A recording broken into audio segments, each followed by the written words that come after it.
Hello friends, இன்றைக்கி chicken gravy எப்படி பண்ணுறதுன்னு பார்க்கலாம். அதுக்காக கடாய் சூடானதும் நான் கொஞ்சமாக தேங்காய் எண்ணெய் ஊற்றிருக்கேன். இப்போ அதில் கொஞ்சமாக சோம்பு போட்டுக்கிறேன். அது கூடவே கொஞ்சமாக கருவேப்பிலையும் போட்டுக்கோங்க. சோம்பும் கருவேப்பிலையும் பொரிஞ்சதுக்கப்புறமா நம்ம கட் பண்ணி வச்சுருக்கிற பச்சை மிளகாய், அப்புறமா பெரிய வெங்காயம், இது ரெண்டையும் போட்டு இந்த வெங்காயம் நல்லா ப்ரௌன் கலர் ஆகிறது வரைக்கும் நல்லா வதக்கிக்கோங்க. இப்போது நம்ம சிக்கன் கிரேவிக்கு தேவையான மசாலா அரைச்சி எடுத்துக்கலாம். அதுக்காக நான் கொஞ்சமாக தேங்காய், அப்புறம் கட் பண்ணி வச்சுருக்கிற தக்காளி, பெரிய வெங்காயம், அப்புறமா கொஞ்சம் சோம்பு, பட்டை, கிராம்பு, ஏலக்காய், அன்னாசி மூக்கு இதெல்லாமே சேர்த்து தண்ணி ஊற்றி நல்ல மையாக அரைச்சி எடுத்துக்கணும். இப்போ நம்மளோட வெங்காயம் வதங்கிடுச்சு. இப்போ இதில் கொஞ்சமாக இஞ்சி பூண்டு பேஸ்ட்டு சேர்த்துக்கிறேன்.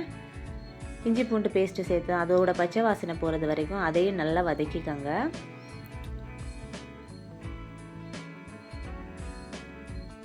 இப்போது இதில் நம்ம கட் பண்ணி வச்சுருக்கிற தக்காளியை சேர்த்துக்கிறேன். தக்காளி நல்லா வதங்கட்டும். தக்காளி வதங்கினது நம்ம இதில் மசாலாஸ் ஆட் பண்ணிக்கலாம். அதுக்காக நான் கொஞ்சமாக சிக்கன் மசாலா போட்டிருக்கேன், கொஞ்சமாக மஞ்சத்தூள், கொஞ்சமாக காஷ்மீரி சில்லி போட்டு இந்த மசாலாவோட பச்சை வாசனை போகிறது வரைக்கும் இதை நல்லா வதக்கிக்கோங்க. இப்போ நம்ம அரைச்சி எடுத்து வச்சுருக்கிற அந்த மசாலாவை இதில் ஊற்றிக்கலாம். ஊற்றி அதையும் நல்லா மிக்ஸ் பண்ணிக்கோங்க. மிக்ஸ் பண்ணதுக்கப்புறமா நம்ம க்ளீன் பண்ணி வச்சுருக்கிற சிக்கனை இதில் சேர்த்துக்கணும். சிக்கனை சேர்த்து இந்த மசாலாவும் சிக்கனும் நல்லா மிக்ஸ் ஆகிறது வரைக்கும் கிளறி விட்டுக்கோங்க. நல்லா மிக்ஸ் பண்ணி எடுத்துக்கோங்க.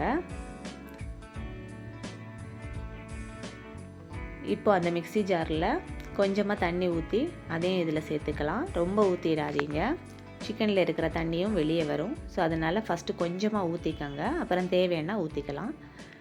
இப்போ இதில் கொஞ்சமாக உப்பு போட்டு இதை மூடி போட்டு வேக வச்சிடலாம்.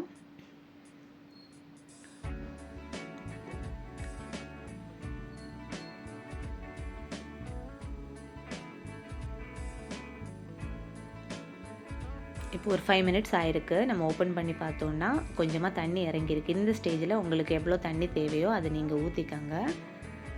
நான் கொஞ்சமாக தண்ணி ஊற்றிக்கிறேன் சிக்கன் வேகிறதுக்காக. இப்போ திரும்பவும் நம்ம இதை மூடி போட்டு ஒரு 10 மினிட்ஸ் வேக விட்டுடலாம்.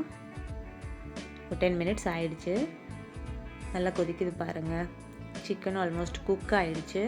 அவ்வளோதாங்க, நம்மளோட சிக்கன் கிரேவி சூப்பராக ரெடி ஆகிடுச்சு.